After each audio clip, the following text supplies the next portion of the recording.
Chers frères et sœurs, avec toute sincérité, combien de jours, de semaines, d'années, de mois sont passés? Est-ce que tu t'es posé certaines questions?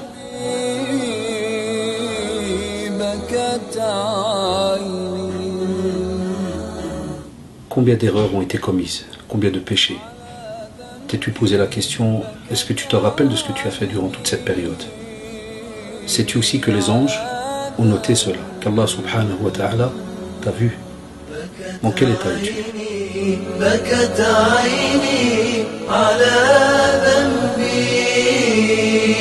Remets-toi en question. Bismillah ar-Rahman ar-Rahim. Inna alhamdulillah, nahmaduhu ta'ala, wa nasta'inuhu wa nastaghfiruh. ونعوذ بالله من شرور أنفسنا ومن سيئات أعمالنا من يهده الله فلا مضل له ومن يضلل فلا هادي له وأشهد أن لا إله إلا الله وحده لا شريك له وأشهد أن محمدا عبده ورسوله وبعد أيها الإخوة والأخوات السلام عليكم ورحمة الله وبركاته.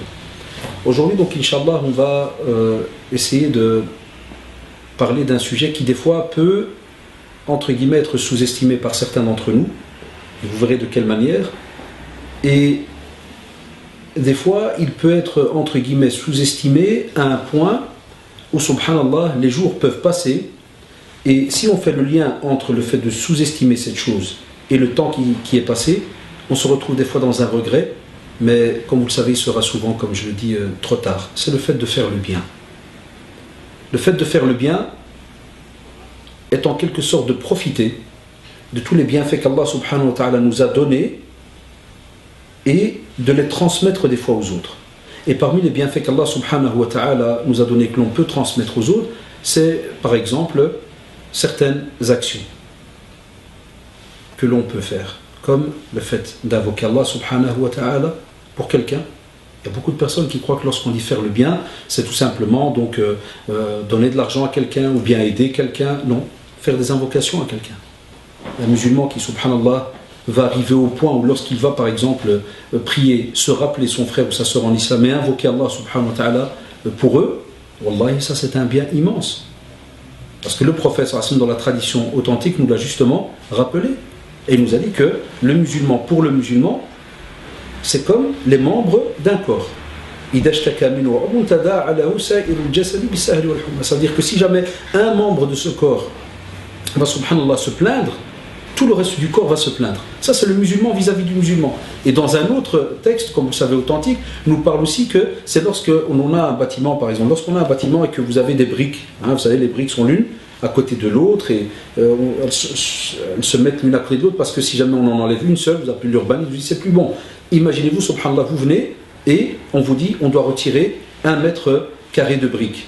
N'importe quel être humain normal vous dira wallah, c'est impossible, on ne peut pas toucher à cela. Pourquoi? Tout va tomber, tout va s'écrouler. Eh bien, le musulman vis-à-vis du musulman, c'est la même chose. Un musulman a un problème, pour nous, normalement, dans la communauté, toute la communauté est touchée.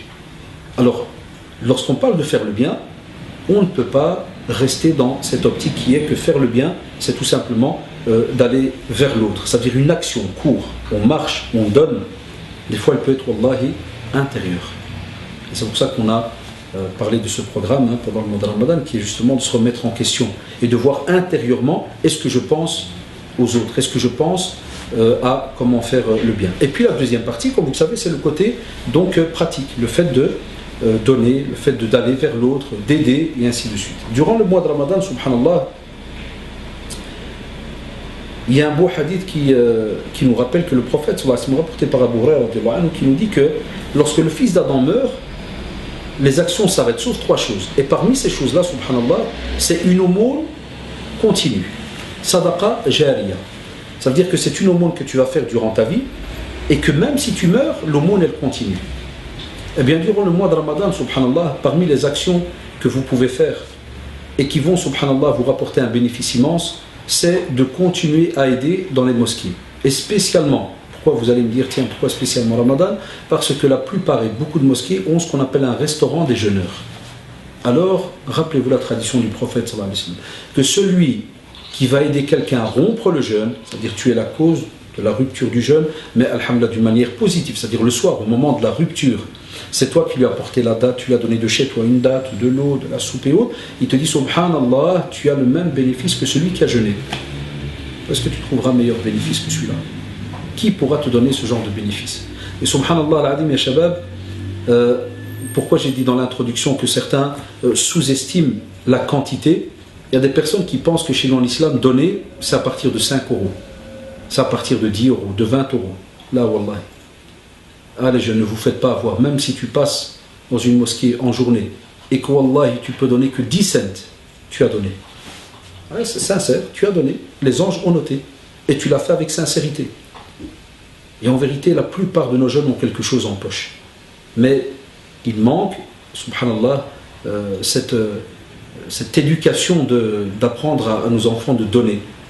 Des fois, on devrait normalement faire ce genre de choses qui est que, par exemple, tu donnes à ton enfant 2 euros et tu l'exhortes. Tu lui dis, écoute, si tu veux vraiment bien les employer, bien investir, je pourrais t'apprendre quelque chose. Ah tiens, c'est quoi, papa, maman, kada? Eh bien, prends 1 euro et quand tu vas à la mosquée, tu le mets donc dans la boîte que tu vas trouver à l'entrée. Je ne parle même pas de ceux qui vont ouvrir le débat. Les responsables des mosquées sont des voleurs. Et où va aller cet argent? Et où va... Ça, c'est les malades du cœur. Ça, on en a certains parmi nous, purée, c'est des malades. Ça veut dire, si tu lui as demandé de mettre sa main dans sa poche, c'est comme si tu as demandé de couper sa main. Ceux-là qu'Allah subhanahu wa ta'ala les guérisse. Aussi les enrichissent pour que, alhamdulillah, dès qu'ils soient guéris, donc ils puissent alors vraiment goûter à ce plaisir qui est de donner. Mais rentrer dans la critique et rabaisser les autres parce que tu n'as pas envie de donner, ne le fais pas. S'il te plaît, ça, vous devez absolument l'oublier. Ne le faites pas.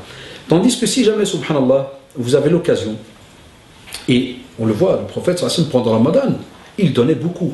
Alors qu'on sait que, subhanallah, d'après certains textes, pendant 3 jours et 3 nuits, on le voit que Aïcha radhiyallahu anha dit, le feu ne s'est pas ouvert dans notre demeure.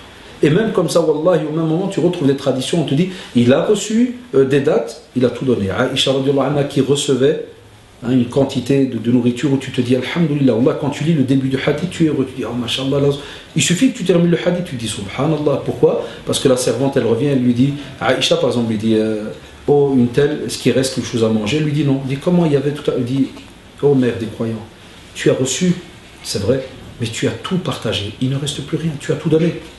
Donc imaginez-vous, subhanallah, chez nous le bienfait de pouvoir donc donner.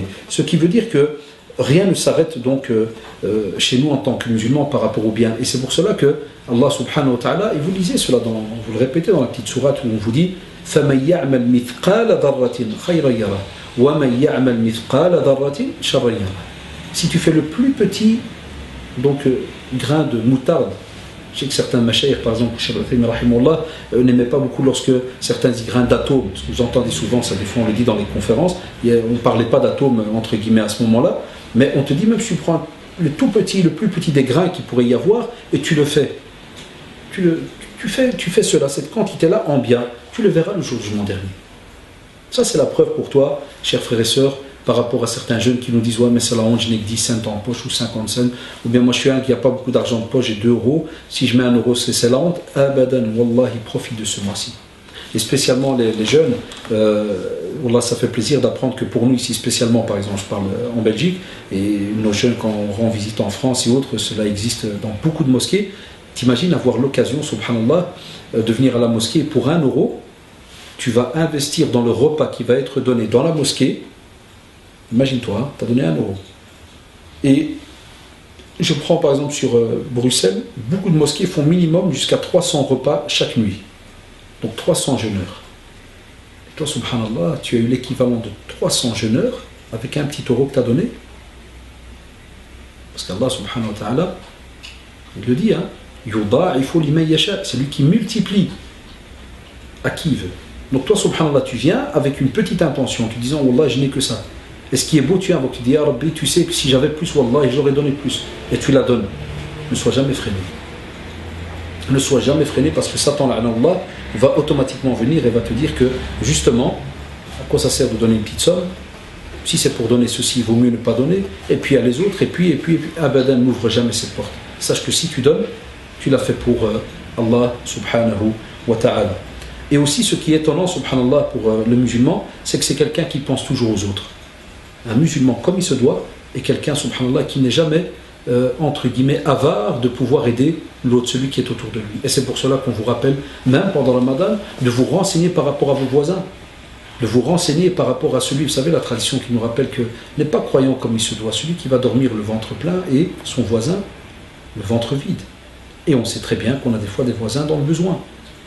Même les savants parlaient des non-musulmans. Même si tu as un voisin qui est non-musulman et que fait Ramadan le soir, par exemple, rien que pour l'odeur qui n'est pas spécialement fait Ramadan, et vous le savez, même pendant l'Aïd, les fatawas sont connus, tu vas et tu offres par exemple un petit peu de ton repas et tu lui expliques, tu dis voilà, vous avez remarqué, je suis venu chez vous peut-être un peu tard aujourd'hui vous offrir ces quelques biscuits et autres, mais c'est parce que voilà, chez nous, on est en jeûne, hein.